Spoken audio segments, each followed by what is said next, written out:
Good morning, students and my dear friends. I'm Dr. Shalini Shukla, and today is 8th of July 2022, Friday.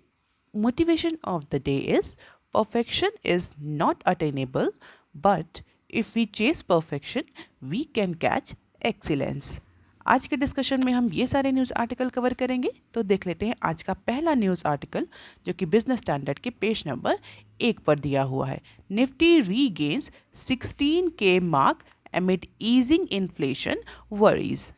कल के news analysis में हमने discuss किया था कि जो क्रूड ऑयल के प्राइसेस हैं वो थोड़ा सा फॉल किए हैं। हालांकि मिस्टेकनली मैंने उसको इंक्रीज बोल दिया था, बट आप उसे स्लाइड पे क्लियरली देख सकते हैं कि that was all about the decrease in falling crude oil prices. कभी कभी ऐसा होता है कि बहुत सारी न्यूज़ माइंड में चल रही होती हैं, तो इंक्रीज़ की जगह डिक्रीज़ या कुछ रेशियोज़ में गड़बड़ी हो जाती है, तो आप उसे स्लाइड में देख करके रेक्टिफाई कर सकते हैं। तो कल के न्यूज़ एनालिसिस में हमने डिस्कस किया था कि जो क्रूड ऑयल के प्राइसेस हैं वो थोड़ा सा फॉल कर रहे हैं, जिसकी वजह से बॉन्ड यील्ड पर और बॉन्ड प्राइसेस पर, मोर स्पेसिफिकली जो 10 साल के जो बॉन्ड थे उनकी बॉन्ड यील्ड और बॉन्ड प्राइसेस पर इम्पैक्ट पड़ रहा था।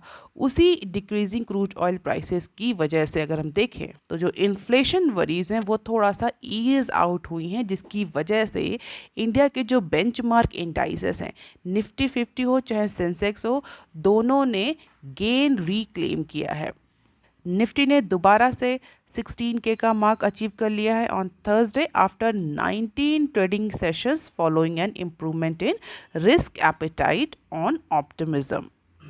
तो निफ्टी में अप्रॉक्सीमेटली 0.9% का इंक्रीज देखने को मिला है और सेंसेक्स में अप्रॉक्सीमेटली 0.8% का इंक्रीज देखने को मिला है ऑन थर्सडे ट्रेडिंग सेशंस। जो कि पिछले कुछ 1-2 दिन से क्रूड ऑयल की जो प्राइसेस है उसमें थोड़ा सा हमें कमी देखने को मिल रही है, जिसकी वजह से जो मॉनेटरी पॉलिसी टाइटनिंग को लेकर के जो अनसर्टनिटी बनी हुई है, स्पेशली यूएस फेडरल के केस में और अदर सेंट्रल बैंक्स जैसे कि इंडिया में, उसको लेकर के थोड़ा सा ऑप्टिमिज्म देखने को मिला है इन्वेस्टर्स में, जिसकी वजह से रिस्क एपेटाइट जो है वो इम्प्रूव हुआ है और ओवरसीज इन्वेस्टमेंट इंडिया में थोड़ा सा इंक्रीज हुआ है इस रिस्क एपेटाइट की वजह से और ऑप्टिमिज्म अराउंड मॉनेटरी पॉलिसी। इन दो रीजंस की वजह से निफ्टी और सेंसेक्स में गेन देखने को मिला है because of the increase in investment. अगर ओवरऑल सिनेरियो की बात करें तो ब्रेंट क्रूड ऑयल और जो अदर कमोडिटीज़ हैं उनके प्राइस में थोड़ा सा हमें फॉल देखने को मिला, जैसा कि हमने कल भी डिस्कस किया था, जिसकी वजह से इन्फ्लेशन को लेकर के जो कंसर्न था इन्वेस्टर्स में कि इन्फ्लेशन कंटिन्यूसली बूस्ट कर रही है, जिसकी वजह से जो सेंट्रल बैंक्स हैं, यूएस फेडरल बैंक्स हैं, वो मॉनेटरी पॉलिसी टाइटनिंग पर जाएंगे, ये फियर थोड़ा सा कम हुआ और ऑप्टिमिज्म ज़्यादा देखने को मिला in terms of corporates profitability कि अगर मॉनेटरी पॉलिसी टाइटनिंग नहीं होगी तो कॉरपोरेट्स में प्रॉफिटेबिलिटी इंक्रीज होगी, डेफिनेटली इंटरेस्ट जो होगा वो कम होगा, लोन सस्ता होगा, मार्केट में इन्वेस्टमेंट होगा, कैपिटल एक्सपेंडिचर होगा, डिमांड होगा, जिसकी वजह से कॉरपोरेट प्रॉफिटेबिलिटी इंक्रीज होगी और इसी की वजह से रिस्क एपेटाइट देखने को मिला और इन्वेस्टमेंट इंडिया की जो शेयर मार्केट है उसमें थोड़ा सा इंक्रीज हुआ। ग्लोबल ऑयल प्राइसेस की अगर बात करें तो 15% तक का डेक्लाइन देखने को मिला इन पास्ट 1 वीक। और ऐसा नहीं है कि ये इम्पैक्ट, ये पॉजिटिव इम्पैक्ट सिर्फ इंडिया के ही बेंचमार्क इंडाइसेस पर देखने को मिल रहा है, अदर जो एशियन इकोनॉमीज़ हैं उनके जो मार्केट्स हैं उसमें भी यही सेम ट्रेंड विजिबल हो रहा है। तो कमोडिटी प्राइस के कम होने की वजह से, क्रूड ऑयल प्राइस के कम होने की वजह से जो ट्विन डेफिसिट की वरी थी, ट्विन डेफिसिट कौन कौन से, फिजिकल डेफिसिट और CAD stands for current account deficit, जो कि इंटरनेशनल पेमेंट से होता है, इंटरनेशनल ट्रांजैक्शन से होता है। फिजिकल डेफिसिट डोमेस्टिक और इंटरनल इम्बैलेंसेस को इंडिकेट करता है। तो जो ट्विन डेफिसिट को लेकर के वरीज थी इंडिया में कि जिस तरीके से इंटरनल और एक्सटर्नल इम्बैलेंसेस हो रहे हैं, इंडिया में face the situation of twin deficit, वो ट्विन डेफिसिट की वरीज भी थोड़ा सा कम हुई है, उस केस में भी इंडिया को थोड़ा सा रिलीफ मिला है। और इसके अलावा जिस तरीके से गवर्नमेंट के रीसेंट फिस्कल एक्शंस देखने को मिले हैं, जिस तरीके से गवर्नमेंट ने ड्यूटीज़ और टैक्स इंक्रीज़ किया है, तो कहीं ना कहीं ये भी इंडिकेशन जा रहा है इन्वेस्टर्स को कि गवर्नमेंट जो है वो अपना फिस्कल डेफिसिट का टारगेट मीट आउट कर पाएगी, अपने जो कैपिटल एक्सपेंडिचर्स के प्लान है, इंफ्रास्ट्रक्चर एक्सपेंडिचर्स के प्लान है, उनको भी अचीव कर पाएगी। हालांकि कैट अभी भी एक वरी बना हुआ है क्योंकि बहुत ज़्यादा डिक्रीज देखने को नहीं मिल रहा है कमोडिटीज़ के प्राइस में और क्रूड ऑयल के प्राइसेस में। और अगर जियो पॉलिटिकल सिचुएशंस की बात करें तो जियो पॉलिटिकल सिचुएशन भी अभी नॉर्मलाइज नहीं हुई हैं। तो फिस्कल डेफिसिट को लेकर के थोड़ा सा पॉजिटिव सेंटिमेंट्स या ऑप्टिमिज्म तो है, यानी इंटरनल बैलेंसेस को लेकर के इन्वेस्टर्स थोड़ा सा ऑप्टिमिस्ट है कि जिस तरीके से गवर्नमेंट की पॉलिसीज़ हैं तो शायद गवर्नमेंट अपने फिस्कल डेफिसिट के टारगेट को अचीव कर पाए और कैपिटल एक्सपेंडिचर की जो प्लान्स हैं उनको मेंटेन रख पाए, उनको भी अचीव कर पाए। लेकिन कैट को लेकर के, that is current account deficit, जो कि बेसिकली एक्सटर्नल इम्बैलेंसेस या एक्सटर्नल अकाउंट के जो इम्बैलेंसेस है उनको शो करता है, उसको लेकर के अभी भी वरीज हैं इन्वेस्टर्स में। तो उतने अमाउंट का इंक्रीज हम बोल सकते हैं, उतना इंक्रीज हमें इन्वेस्टमेंट या ओवरसीज इन्वेस्टमेंट के इन्फ्लोज में नहीं देखने को मिल रहा है। So this is the recovering of lost ground in NSE Nifty 50 and softening of oil prices, bond yield जो कि हमने कल भी डिस्कस किया था, and this is the government 10 years G securities yield जो कि थोड़ा सा इम्प्रूव हुई। अगर आप देखें इस ग्राफ को तो स्लाइड इम्प्रूवमेंट लास्ट वीक में हमें हर अप्रॉक्सीमेटली हर पैरामीटर में देखने को मिल रहा है because of the major reason of crude oil prices falling. इसके अलावा एक और न्यूज़ है जो कि पेज नंबर 4 पर ही दी हुई है, उसको भी हम यहीं कवर करेंगे। Rupee gains but market unsure of inflow amid rush to buy dollar. जैसे ही कल रिजर्व बैंक ऑफ इंडिया ने कुछ मेजर्स अनाउंस किए FDI या फॉरेन एक्सचेंज को लेकर के, हमने कल डिस्कस भी किया था पहली न्यूज़ में, जिन्होंने नहीं देखा है वो कल की एनालिसिस जा कर के देख सकते हैं। उसके बाद से इंडिया में इंडियन रुपीज़ जो है बेसिकली जो करेंसी मार्केट है उसमें इंडियन रुपी में थोड़ा सा गेन देखने को मिला। एक तो RBI के मेजर्स थे, उसके अलावा जो क्रूड ऑयल प्राइसेस में थोड़ा सा फॉल देखने को मिला, उसका इम्पैक्ट भी हमें करेंसी मार्केट पर विजिबल हुआ। तो रुपी ने थोड़ा सा गेन किया against the US dollar on Thursday, जो कि 79.30 से कम होकर के 79.18 पर इंडियन रुपी क्लोज हुआ। तो RBI ने जैसे ही लिबरलाइज किया फॉरेन एक्सचेंज फ्लोज के नॉर्म्स को, तो ये इम्पैक्ट हमें विजिबल होने लगा और इंडियन रुपी में गेन देखने को भी मिला। लेकिन अभी भी जो डॉलर को लेकर के डियरनेस बनी हुई है, उसकी वजह से ये नहीं कहा जा सकता कि एक्चुअली में जो हमें इनफ्लो है वो देखने को मिला इंडियन मार्केट में। किसका इनफ्लो? ओवरसीज इन्वेस्टमेंट का इनफ्लो।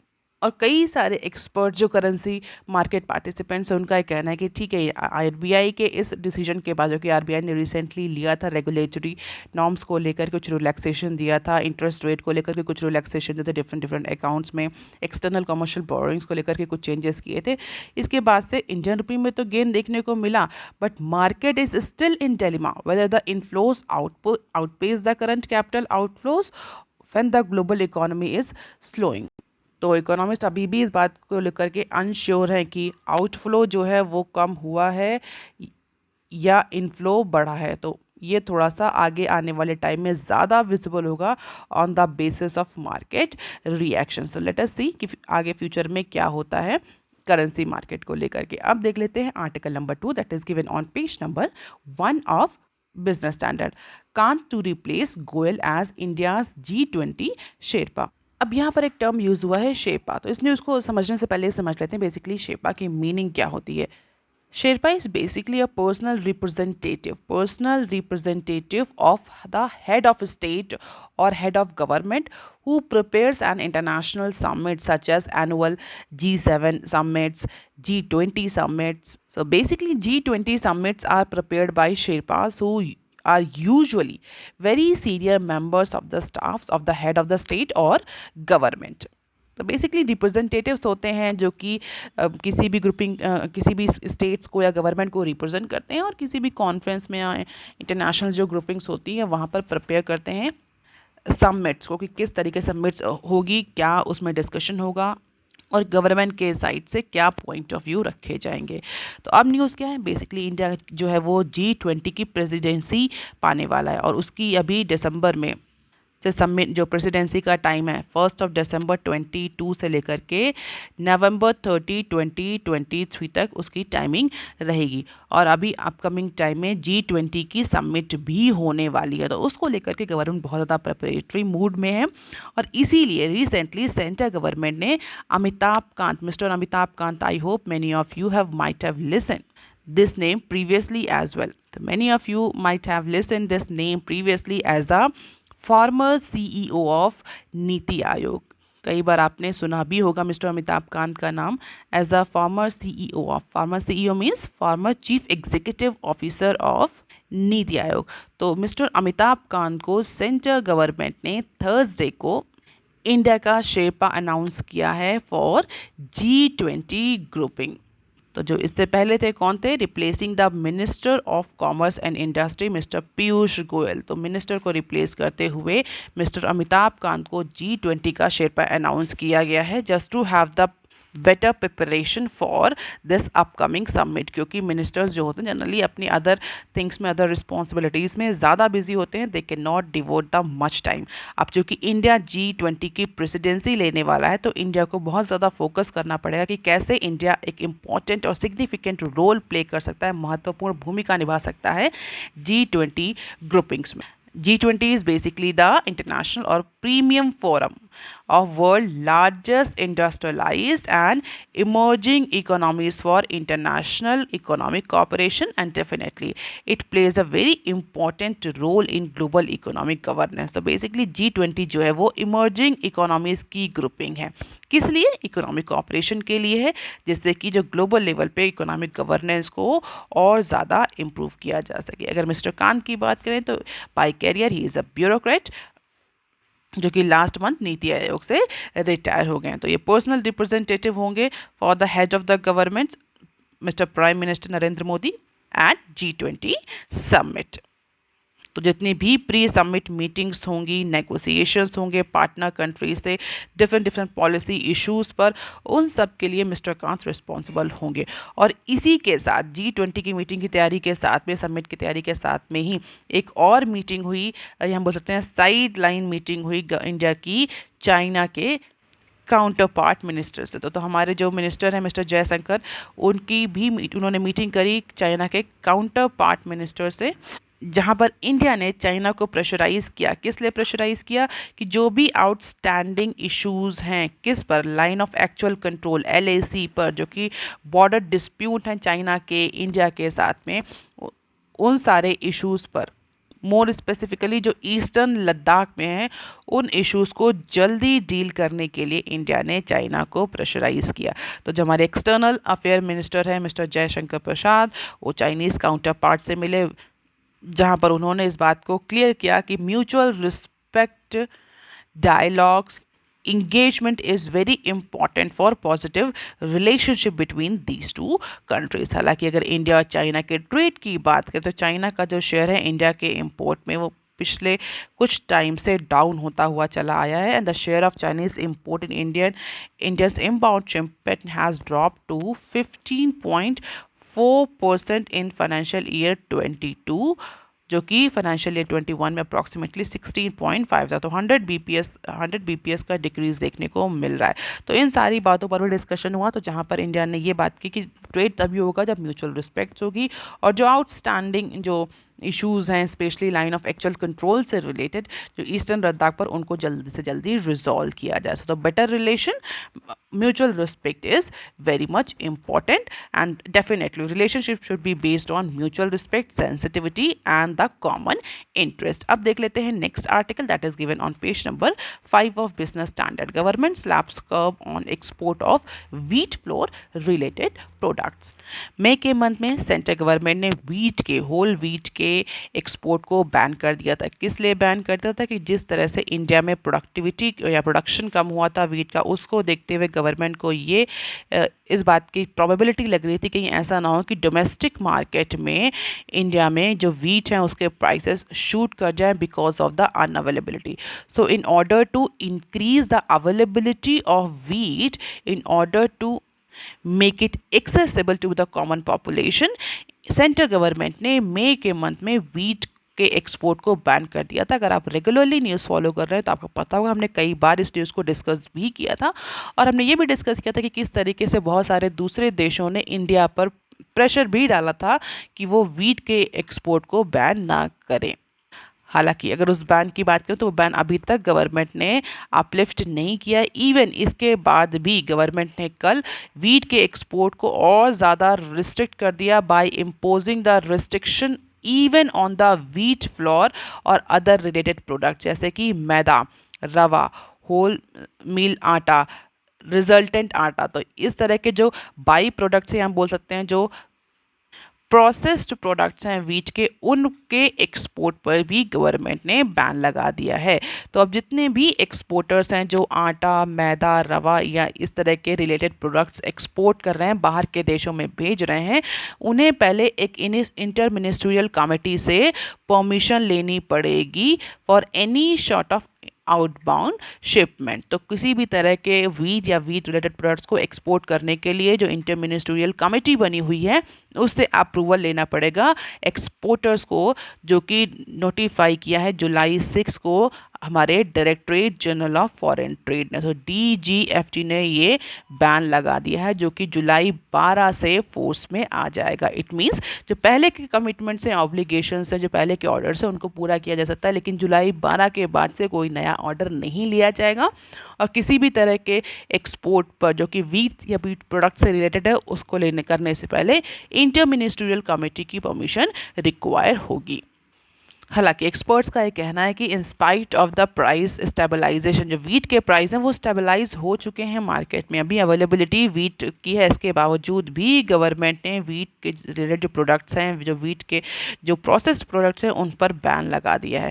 कुछ सोर्सेज का ये कहना है, ट्रेड सोर्सेज का ये कहना है कि exports were being curbed to ensure fly-by-nights operator and those in the market to make fast money did not export usually high volume of wheat flour to bypass the ban on wheat export। तो कुछ regulatory norms की वजह से कुछ exporters ऐसे जिन्हें wheat, अगर वो वीट पर गवर्नमेंट ने होल वीट पर बैन लगाया है तो वो वीट के जो बाइट प्रोडक्ट्स हैं उनको एक्सपोर्ट कर रहे हैं in order to gain the abnormal profit.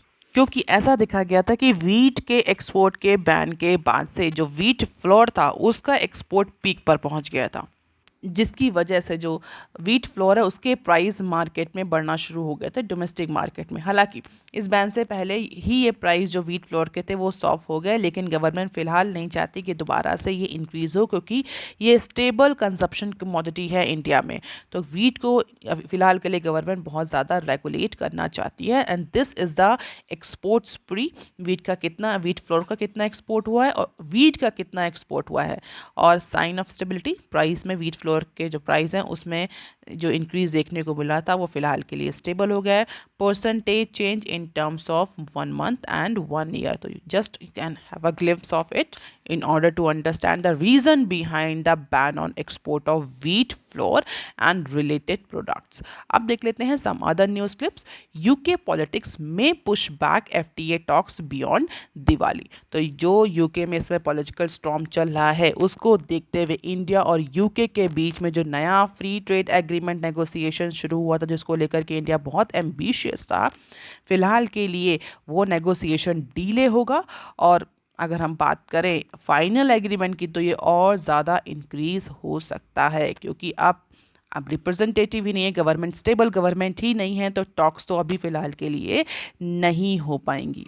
तो जनवरी में जो टॉक स्टार्ट हुई थी, जो नेगोशिएशन स्टार्ट हुआ था between a senior government officials, different government, वो फ़िलहाल के लिए अभी ठप पड़ चुका है। लेकिन इंडिया के जो गवर्नमेंट ऑफिशियल्स हैं उनका ये मानना है कि जिस तरीके से इंडिया के रिलेशन है, कॉर्डियल रिलेशन है इंडिया और यूके के बीच में, तो ये जो पॉलिटिकल डोलड्रम की सिचुएशन है ये बहुत बड़ा हर्डल नहीं क्रिएट करेगी इंडिया और यूके के लिए for finalising this free trade agreement deal. Although इस बात की तो क्लैरिटी है ही कि जिस तरीके से पॉलिटिकल स्टॉर्म आया हुआ है, ये नेगोशिएशन तो ज़रूर डीले होगा। और अगर बात करें प्रोग्रेस की कि दोनों ही कंट्रीज़ ने कितनी प्रोग्रेस करी, तो जनवरी में ये नेगोशिएशन स्टार्ट हुआ था और इसका 5th राउंड जो था वो इसी मंथ में शेड्यूल था, और अभी तक अप्रॉक्सीमेटली 26 चैप्टर में से जो 11 चैप्टर हैं उन पर नेगोशिएशन हो चुका है, कंक्लूजन हो चुका है। 5th राउंड ऑफ नेगोशिएशन बाकी था इस महीने में, लेकिन शायद ये इस बार इस मंथ शेड्यूल ना हो पाए। अब देख लेते हैं next clip. Vivo India transferred ₹62,476 crore to China to avoid paying taxes, ED. अभी ED stands for enforcement directorate of FEMA, या फेरा में जो रेगुलेटरी अथॉरिटी होती है वो होती है इन्फोर्समेंट डायरेक्टरेट। और अगर आप न्यूज़ फॉलो कर रहे हो तो आपको पता होगा कि रिसेंटली ईडी ने कई जगह छापे मारे हैं। इसमें वीवो की जो फैसिलिटी है वहाँ पर भी, वीवो इंडिया जो कि बेसिकली मोबाइल मैन्युफैक्चरिंग कंपनी है, तो उस पर मनी लॉन्ड्रिंग का इन्वेस्टिगेशन चल रहा था। रिसेंटली ईडी ने रिवील किया है कि जो वीवो इंडिया है उसने चाइना में अप्रॉक्सीमेटली 62 करोड़ ट्रांसफ़र किए हैं। कब से कब तक? 2017 से लेकर के 2021 तक ट्रांसफ़र किए हैं अप्रॉक्सीमेटली इतना अमाउंट का मनी। किस लिए रेमिटेंस चाइना में ट्रांसफ़र किए हैं? Just to avoid the payment of taxes in India. तो टैक्स इवेजन के लिए इन वीवो इंडिया ने 62,000 करोड़ चाइना में एज रेमिटेंस ट्रांसफ़र किए हैं। इस न्यूज़ को कवर करने का मेरा सिर्फ एक ही पर्पज़ था कि आप थोड़ा सा ईडी के बारे में पढ़ लें, क्योंकि रिसेंटली ईडी बहुत जगह छापे मार रहा है in order to regulate the prevention of money laundering act और मनी लॉन्ड्रिंग लाइक एक्टिविटीज़। और 18 कंपनीज अभी इस पर्टिकुलर इन्वेस्टिगेशन के घेरे में हैं। 18 companies were allegedly incorporated fraudulently helped this smartphone maker to transfer 50% of turnover outside the India, that is mainly China। और अभी तक अगर बात करें तो अप्रॉक्सीमेटली 119 बैंक अकाउंट जो हैं वो सील किए जा चुके हैं ईडी के द्वारा फॉर अंडर दिस केस। तो वीवो इंडिया जो है वो इसमें बहुत बड़ी प्रॉब्लम में आ चुका है। लेट अस सी किस तरीके से ये प्रोविजन, ये इन्वेस्टिगेशन आगे जाता है और क्या पेनल्टीज लगती हैं वीवो इंडिया पर। अब देख लेते हैं next clip. Life insurance new biz hit as LIC premiums contracts. तो लाइफ इंश्योरेंस इंडस्ट्री की जो ग्रोथ रही वो अप्रॉक्सीमेटली 4.1% रही in the month of June, specially in case of new business premium, जिसको हम NBP भी बोलते हैं शॉर्ट फॉर्म में। सो लाइफ इंश्योरेंस कंपनी में जून के मंथ में न्यू बिजनेस प्रीमियम जो है वो फॉल किया है in comparison to the previous growth rate and mainly due to the contraction in LIC's premium. तो LIC जो कि एक मेजर और सिग्निफिकेंट प्लेयर है लाइफ इंश्योरेंस इंडस्ट्री में, तो उसके प्रीमियम, उसके जो NBP है न्यू बिजनेस प्रीमियम से, उसमें डाउन होने की, उसमें डिक्लाइन होने की वजह से ओवरऑल जो इंडस्ट्री है उसमें भी शॉर्टफॉल देखने का, उसमें भी मेगा ग्रोथ रेट देखने को मिल रहा है विथ 4.15%। हालांकि अगर Q1 ऑफ फाइनेंशियल ईयर 23 को देखें तो इस ड्यूरेशन में अप्रॉक्सीमेटली 40% इंक्रीज देखने को मिला था किसमें? न्यू बिजनेस प्रीमियम में, in comparison to the previous period और a period a year ago. तो पिछले साल के कंपैरिजन में 40% इंक्रीज था Q1 ऑफ फाइनेंशियल ईयर 21 में। लेकिन अगर केवल जून के महीने का डेटा देखें तो जून के महीने में जो ग्रोथ है न्यू बिजनेस की वो थोड़ी सी डिक्लाइन हुई है। So this is the overall industry situation and where LIC is heading. We can just have the glimpse of it. Why we are so much concerned about LIC and LIC business premium? क्योंकि LIC इस समय public हो चुकी है। Recently LIC का IPO भी आया था, जिसकी वजह से इस समय LIC की जो परफॉर्मेंस है उस पर बहुत ज़्यादा ट्रैक किया जा रहा है। अब देख लेते हैं next clip. FM asked PSBs to join account aggregator system by July end। Recent meeting head करी हमारी फाइनेंस मिनिस्टर ने किसके साथ? जितने भी पब्लिक सेक्टर बैंक्स हैं, RRBs हैं, उनके साथ एक रीसेंट मीटिंग में, जहां पर बेसिकली जो ऑपरेशनल एंड गवर्नेंस रिफॉर्म्स हैं उनको, उनकी प्रोग्रेस को रिव्यू करना था।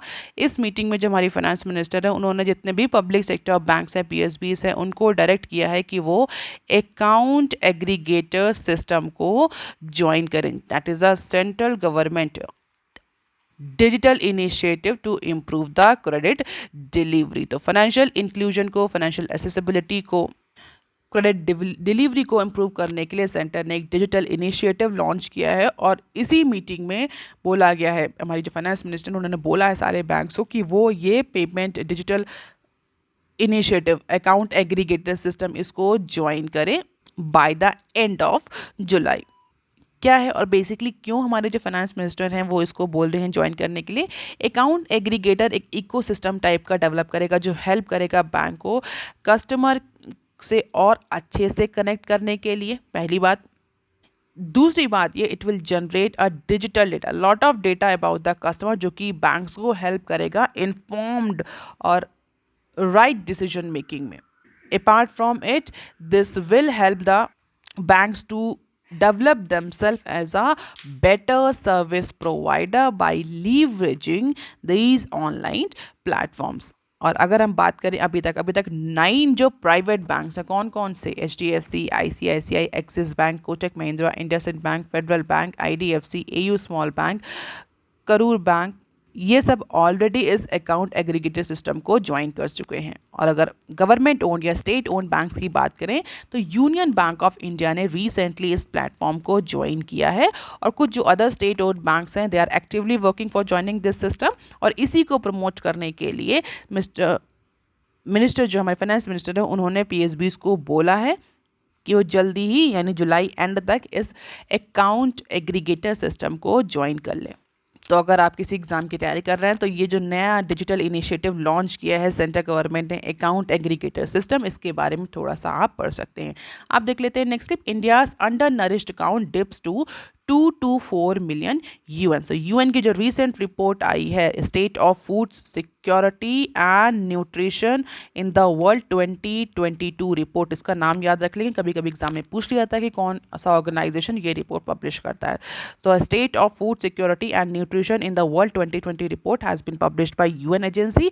और इसके अकॉर्डिंग इंडिया में जो अननरिश्ड पीपल है उनका नंबर पिछले 15 सालों में डिक्लाइन हुआ है, और डिक्लाइन होकर के अप्रॉक्सीमेटली 224 मिलियन तक पहुंच चुका है as per the UN report. हालांकि अगर ओबेसिटी की बात करें तो number of obese individual, number of anaemic women in the world is highest in India, that is the second most populous country।